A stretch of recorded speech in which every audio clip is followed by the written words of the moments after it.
Hello बच्चों, let's read the question. Question says find the area of the reason bounded by the parabola y square is equal to 4x, the x-axis and the lines x is equal to 1 and x is equal to 4. First we see the key concept. Let fx be a continuous function. कोई भी हमारा function continuous function है. fx का मतलब यहाँ y है. y is equal to fx be a continuous function defined on closed interval a comma b, then area bounded by the curve x-axis, curve से x-axis से, and ordinate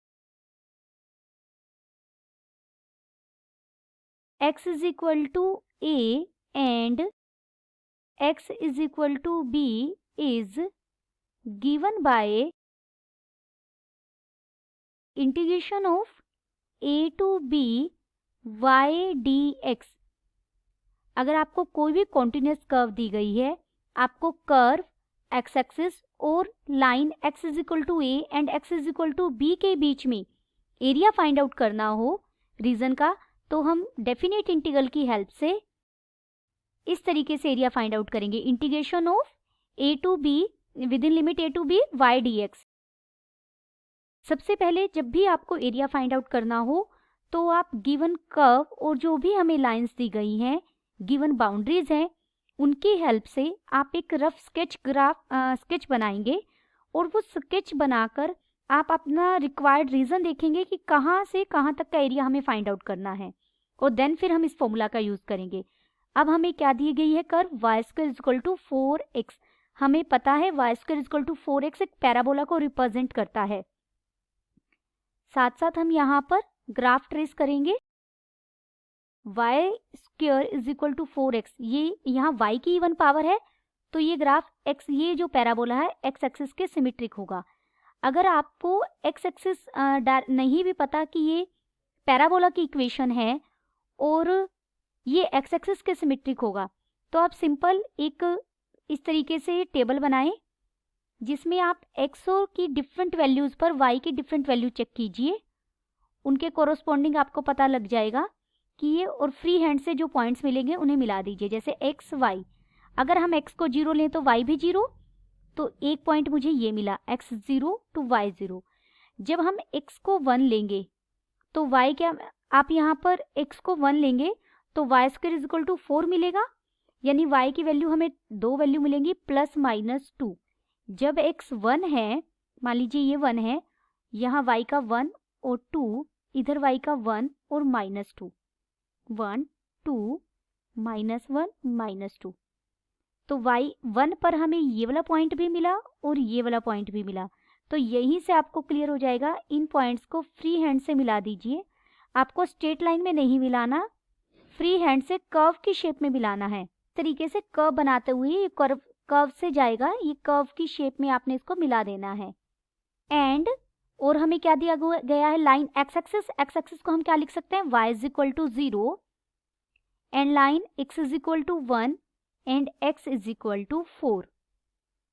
देखिए ये point 1 है, यहाँ कहीं 2 होगा, यहाँ 3 और यहाँ मान लीजिए 4 है.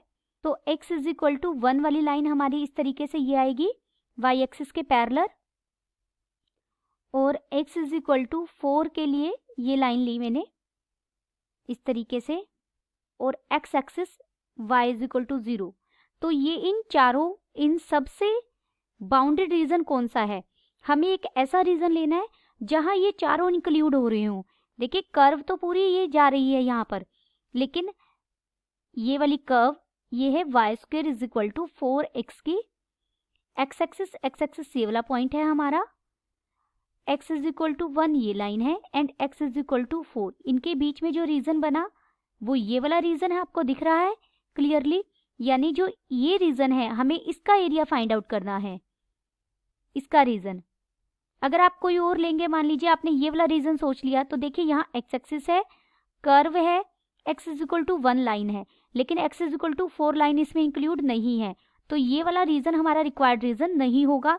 सिमिलर ये, इस रीजन को हम नाम दे देते हैं A, ये पॉइंट मैंने B लिया, ये C और ये D।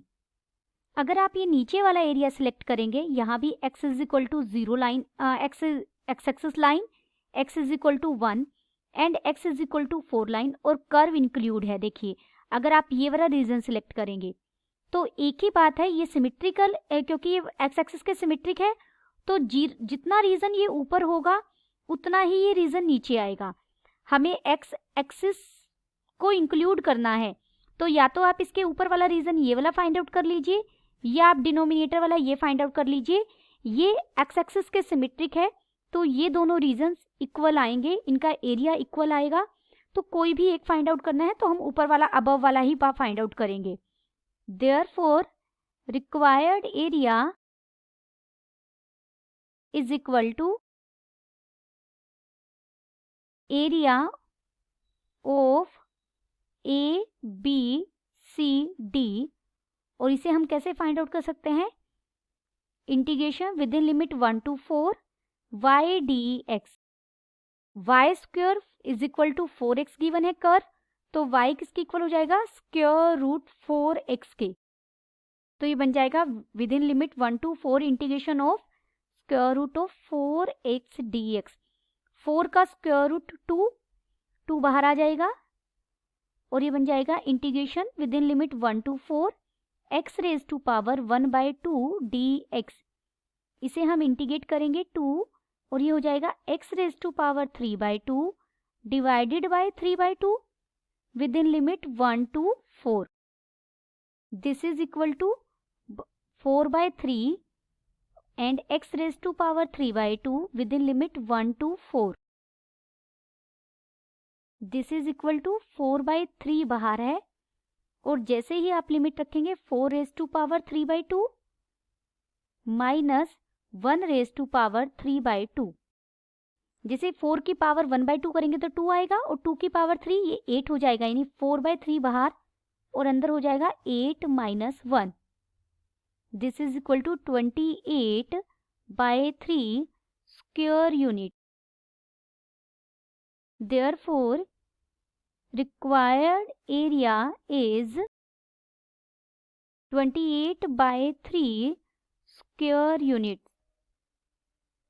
Then the final answer is required area is equal to 28/3 square units. Hope you understood it well. Best of luck.